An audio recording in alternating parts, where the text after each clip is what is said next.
حضرت ابو ہریرہ رضی اللہ تعالیٰ عنہ سے مروی ہے کہ نبی کریم صلی اللہ علیہ وآلہ وسلم نے فرمایا، جب نماز کے لیے اذان دی جاتی ہے تو شیطان پادتا ہوا بڑی تیزی کے ساتھ پیٹھ موڑ کر بھاگتا ہے تاکہ اذان کی آواز نہ سن سکے، اور جب اذان ختم ہو جاتی ہے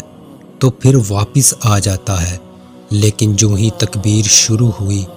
وہ پھر پیٹھ موڑ کر بھاگتا ہے۔ جب تکبیر بھی ختم ہو جاتی ہے تو شیطان دوبارہ آ جاتا ہے اور نمازی کے دل میں وسوسہ ڈالتا ہے، کہتا ہے کہ فلاں بات یاد کرو، فلاں بات یاد کر۔ ان باتوں کی شیطان یاد دہانی کرواتا ہے جن کا اسے خیال بھی نہ تھا، اور اسی طرح اس شخص کو یہ بھی یاد نہیں رہتا کہ اس نے کتنی رکعتیں پڑھی ہیں۔